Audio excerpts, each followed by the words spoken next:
बिस्मिल्लाहिर्रहमानिर्रहीम। अस्सलाम वालेकुम दोस्तों, Abid Ali Ghoto medical lab technologist university of Sindh Jamshoro आप लोगों से मुखातिब हूँ। आज की वीडियो के अंदर हम बात करेंगे ट्रांसफ्यूजन मेडिसिन की जो हमने लेक्चर सीरीज़ स्टार्ट की है, उसमें हमारा पहला आज लेक्चर है ब्लड बैंक। ब्लड बैंक के ऊपर हम बात करेंगे। वीडियो की तरफ चलने से पहले आप लोगों से गुजारिश है कि अगर अभी तक आपने आबिद रज़ा MLT यूट्यूब चैनल को सब्सक्राइब नहीं किया तो हमें सब्सक्राइब करें, लाइक करें, शेयर करें और बेल आइकन के बटन को क्लिक करें ताकि आने वाली वीडियोस आपको वक्त के साथ मौसूल होती रहें। Blood banking is the process of collecting, donation, testing, processing and storing blood for transfusion. Basic aim of blood bankers is to provide safe and healthy blood और its component to patients. Blood banking एक ऐसा process है कि जिसमें खून को जमा किया जाता है, उसके ऊपर टेस्ट परफॉर्म किए जाते हैं और उसके बाद खून को स्टोर किया जाता है for the transfusion to any patient. उसके बाद जो ब्लड बैंकर्स होते हैं उनका जो मेन मोटिव होता है वो ये होता है कि साफ़ और सेहतमंद खून की फराहमी मरीज़ों तक। दोस्तों, इस मकसद को फिर किस तरह ये हासिल करते हैं या ब्लड बैंक के अंदर हम जब काम करते हैं तो इस मकसद को हम किस तरह से हासिल कर सकते हैं उसके बारे में बात कर लेते हैं। तो इसके लिए हमें कुछ स्टैंडर्ड्स को अपनाना पड़ता है जो कि American association of blood banking के वर्ल्ड वाइड स्टैंडर्ड्स चल रहे हैं, जिसमें हमें सारी चीज़ें मुकम्मली तौर पे करनी पड़ती हैं। उसके बाद फिर हम ये कह सकते हैं कि यह हमारा ब्लड सेफ़ भी है और हेल्दी भी है। जिसके अंदर हमारा जो पहला प्रोसेस होता है वो एक्चुअल हमारा होता है ब्लड कलेक्टिंग का, कि हम जो ब्लड कलेक्ट कर रहे हैं उसकी एक्चुअल क्वांटिटी एंटीकोगुलेंट के रेशो के हिसाब से जो दी गई है वो हम कलेक्ट करें। उसके बाद जो भी ये पूरा मुकम्मल एक प्रोसेस होता है। उसके बाद फिर उसके ऊपर जो टेस्ट होते हैं वो परफॉर्म किए जाते हैं, HIV, hepatitis B, C, syphilis और मलेरिया। उसके बाद जब ये टेस्ट क्लियर आ जाते हैं तो फिर उस खून को ज़ख़ीरा, जिसको हम उर्दू में कहते हैं, यानी कि स्टोर किया जाता है रिस्पेक्टेड अपने अपने टेम्परेचर्स पे जो भी हमारी ब्लड की प्रोडक्ट्स बनती हैं। उसके बाद लास्ट प्रोसेस के अंदर with in the shelf life of any product हम ट्रांसफ्यूज़ कर रहे होते हैं पेशेंट्स को ब्लड और ब्लड की प्रोडक्ट्स।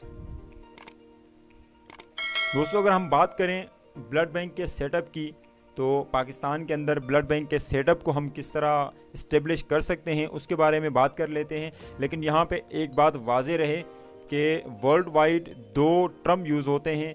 एक हमारा टर्म यूज़ होता है ब्लड बैंक का और दूसरा हमारा जो टर्म है वो यूज़ होता है ब्लड सेंटर का। There is a difference between blood bank and blood centre. तो इंशाल्लाह इन नेक्स्ट वीडियो हम बात करेंगे ब्लड सेंटर और ब्लड बैंक के बारे में। आज का जो हमारा जो मौजू है वो ब्लड बैंक है। हम ब्लड बैंक के बारे में बात करेंगे कि ब्लड बैंक की जो कानून साजी होती है स्पेशली पाकिस्तान के अंदर वो क्या है। Under the new blood transfusion legislation and the national blood policy, hospital blood bank means a hospital unit which receives and store screened blood and blood components ordered from its regional blood center, performs blood test grouping and compatibility testing and issues blood and component for clinical use within the hospital। कानून साजी के अंदर जो पाकिस्तान में blood की policy है, national policy है, उसके अंदर ये है कि अगर हॉस्पिटल के अंदर कोई भी यूनिट बनता है ब्लड बैंक कोई भी यूनिट बनता है तो वो इस चीज़ का मजाज होगा कि वो स्क्रीन्ड ब्लड लेगा अपने रीजनल ब्लड सेंटर से।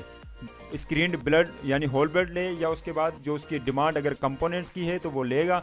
उसके बाद फिर उसके ऊपर ग्रुपिंग और उसके बाद कंपेटिबिलिटी टेस्टिंग करने के बाद वो पेशेंट्स को इशू की जाएंगी ब्लड और ब्लड के कंपोनेंट्स।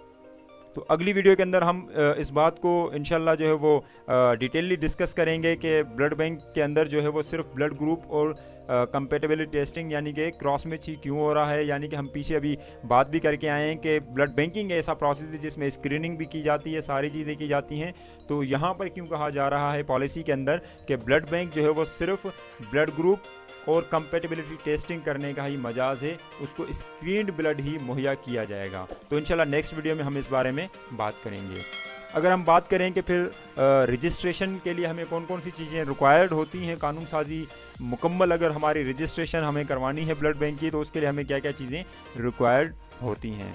तो ये कुछ चीज़ें हैं जो कि हम डिस्कस करेंगे और आगे जो है वो इनकी मैं आपको तस्वीरें भी आप लोगों के साथ शेयर करूँगा। पहला हमारा जो इक्विपमेंट है, कुछ ये इक्विपमेंट है जो कि ब्लड बैंक की रिक्वायरमेंट है, जिसमें हमारा mixer scale, for blood collection, blood shaker भी जिसको हम कहते हैं, ट्यूब सीलर है, डोनर वेट मशीन है, डोनर स्केल, एचबी टेस्टिंग जो है वो जिसको हम एचबी मीटर भी कहते हैं, ट्यूब स्ट्राइपर है, agglutination viewer, reagent refrigerator, serology centrifuge, large centrifuge और cryofuges, minus temperature blood bank freezer, platelet agitator, serology bench setup where technologist perform blood group and cross match. आपकी blood bank के अंदर जो है वो test method जो है वो जो भी आपका है, ट्यूब मेथड है या जेल कार्ड मेथड है, वो आपकी ब्लड बैंक के ऊपर डिपेंड करता है। ये हमारी तस्वीरें हैं। जो पहली हमारी रिक्वायरमेंट है वो है मिक्सर स्केल, यानी कि जो ब्लड को मिक्स करता है, ब्लड शेकर भी हम इसको कह सकते हैं। उसके बाद जो हमारा है वो है tube sealer, donor weight scale, donor weight machine, HB testing और HB meter, tube stripper, agglutination viewer, water bath, reagent refrigerator, serologic centrifuge, large centrifuge और क्रायोफ्यूजेस, लार्ज सेंट्रीफ्यूज और cryofuges, blood bank refrigerator, minus temperature blood bank freezer, platelet agitator, serology bench setup, waste disposable equipments और जो भी हमारे disposable वगैरह होते हैं वो। तो दोस्तों ये सारी रिक्वायरमेंट हैं जो कि मेन रिक्वायरमेंट हैं जो कि किसी भी ब्लड बैंक को बनाने के लिए आपको ज़रूरी होती हैं, इन सारी चीज़ों का करना, जो कि आपकी फिर रिटन फॉर्म में भी आपको देनी होती हैं कि ये सारी चीज़ें हमारे पास अवेलेबल हैं, हमें रजिस्ट्रेशन चाहिए। इसके आगे और भी चीज़ें जो है वो रजिस्ट्रेशन के लिए रिक्वायर्ड होती हैं। ये मेन हमारे इक्विपमेंट थे जो कि हमारी फ़र्स्ट इनिशियल जो है वो ब्लड बैंक की रजिस्ट्रेशन के लिए हमें रिक्वायर्ड होती हैं। ये अगर आपके पास इक्विपमेंट कंप्लीट हैं तो उसके बाद जो नेक्स्ट आपका स्टेप है वो इंशाल्लाह हम जो है वो आपके लिए नेक्स्ट वीडियो के अंदर हम आपसे जो है वो उस बारे में बात करेंगे कि जो है वो अगले स्टेप में हम किन किन चीज़ों के ऊपर जो है वो बात करेंगे। तो ये सारी चीज़ें जो है वो रिक्वायर्ड होती हैं ब्लड बैंक को बनाने के लिए।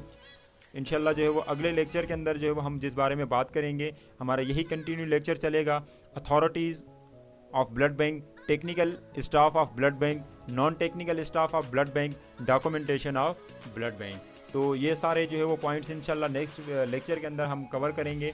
ये भी हमारे रजिस्ट्रेशन के अंदर ही आते हैं कि रजिस्ट्रेशन पहला स्टेप ये होता है कि आपके जो मैंने बताया कि आपकी कम से कम ये सारी चीज़ें कंप्लीट हों जो कि इक्विपमेंट्स होते हैं। इक्विपमेंट्स के बाद फिर आपके अथॉरिटीज़ और आपका स्टाफ होता है, यानी टेक्निकल, नॉन टेक्निकल, डॉक्यूमेंटेशन, ये सारी चीज़ें अगर आपकी कंप्लीट हैं तो उसके बाद अगला फिर प्रोसेस क्या होता है इंशाल्लाह उसके बारे में भी इंशाल्लाह हम जो है वो बात करेंगे।